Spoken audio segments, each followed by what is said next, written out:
There's a certain kind of soul that walks away from the crowd, not out of arrogance, but necessity. The noise, the endless explanations, the constant performance of being someone in a world obsessed with visibility. It all begins to feel unbearable. So they retreat, not to hide but to breathe. Because for the deepest souls, solitude is not loneliness. It's oxygen. At first, solitude feels strange. The phone grows quiet, the invitations fade, and the room echoes with your own thoughts. You notice how addicted the world is to noise, the validation loops, the quick opinions, the endless scrolls. But then something happens. Clarity starts to rise from underneath the chaos. You begin to hear your own voice again, the one that was drowned out by approval and comparison, the one that doesn't perform, it simply is. Andrew Huberman would say this is the nervous system recalibrating. When you detach from constant social stimuli, your brain shifts out of reactivity and into restoration. The dopamine highs of attention are replaced by a slower rhythm, one of serotonin and deep calm. Your body learns safety and stillness again, and that stillness, though uncomfortable at first, becomes the ground where purpose is born. Viktor Frankl understood this long before neuroscience could prove it. He observed that meaning is not discovered in applause, but in silence. In the absence of distraction, the human spirit begins to ask real questions. Why am I here? What truly matters if no one is watching?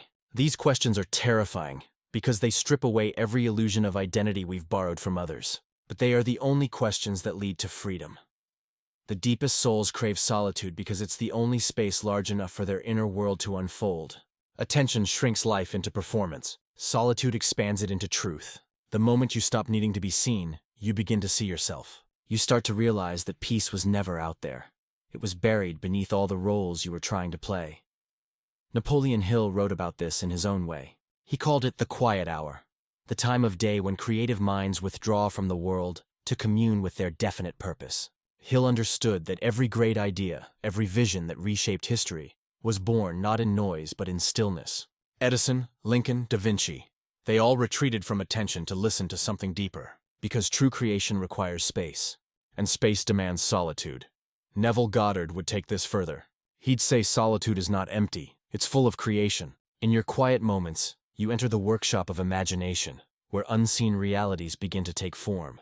Goddard believed that every outer world is an echo of inner imagery. So when you sit alone and imagine clearly, you're not escaping life, you're authoring it. The solitude that looks like isolation is actually the sacred ground of manifestation.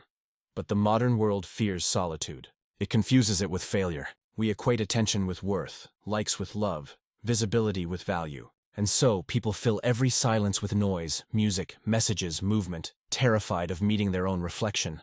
Yet what they're running from is exactly where transformation begins. Frankl once wrote that suffering ceases to be suffering the moment it finds meaning. Solitude works the same way. The moment you see it not as rejection, but as refinement, it transforms. It becomes the forge where your scattered fragments melt into coherence. The loneliness you feared becomes the womb of your rebirth. Huberman might call this neural pruning. When you step back from social overstimulation, the brain literally trims unnecessary pathways, conserving energy for what truly matters. You stop chasing what doesn't feed you. You stop explaining yourself to those who never really listened. You begin to think in longer timelines, breathe in slower patterns, and act with deeper conviction. And something beautiful happens. Your energy changes. You stop attracting chaos because you're no longer resonating with it. The people who thrive on noise can't find you anymore. The ones meant for your frequency arrive quietly, as if guided by intuition. Solitude becomes not a wall, but a filter, keeping out what dilutes you, keeping in what nourishes you. Napoleon Hill said that silence is the mother of thought.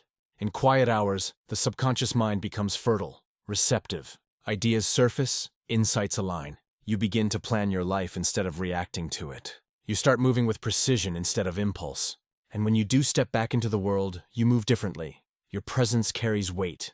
You speak less, but every word lands deeper. There's a story told about a sculptor who was asked how he created such lifelike statues from cold stone. He smiled and said, "I simply remove what doesn't belong."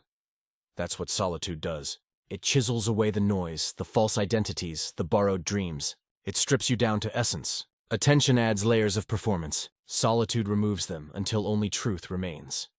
Goddard might say that this is the point where the imagination meets faith, because solitude asks you to believe in what can't yet be seen. No audience is clapping, no evidence is visible, and still, you trust. You sit with your unseen vision until it feels real. You nurture it in silence like a seed beneath the soil. And when it finally emerges, it doesn't need attention to survive. It is attention embodied. The deepest souls are not antisocial. They are simply tuned to subtler frequencies. They feel life too acutely to stay numb. They see through pretense too clearly to play along. For them, solitude is not a rejection of the world, but a return to reality. It's where they remember what's eternal. It's where they touch God, not through noise, but through awareness. Frankl would remind you, meaning isn't found in what happens to you, but in how you respond to it. The soul that chooses solitude over attention is responding to life with wisdom.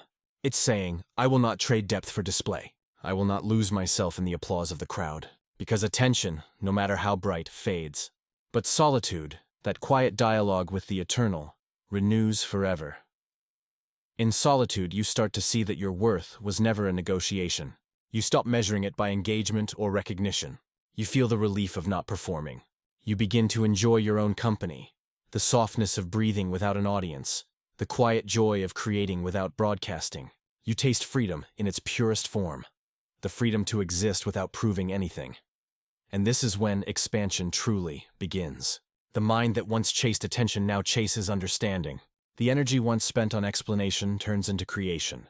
You read more, think more, notice more. You start to see patterns in your pain, lessons in your silence, beauty in your stillness. The world, which once demanded your constant presence, begins to reveal itself to you in subtler, sacred ways.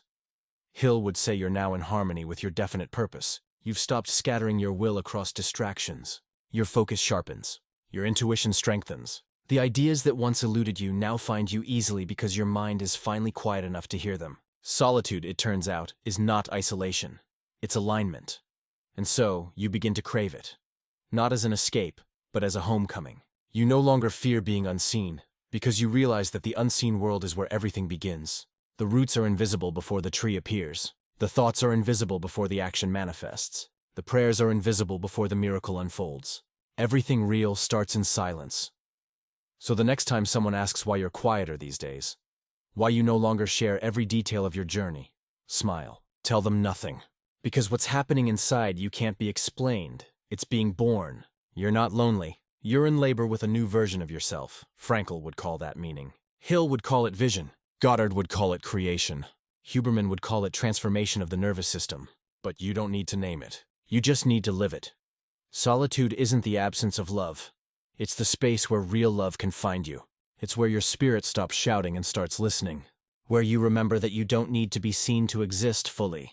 You just need to be present, to yourself, to the moment, to the quiet pulse of life moving through you. Because one day, when you finally learn to rest in your own silence, you'll discover something profound. The attention you once chased was just a shadow of the awareness you now embody.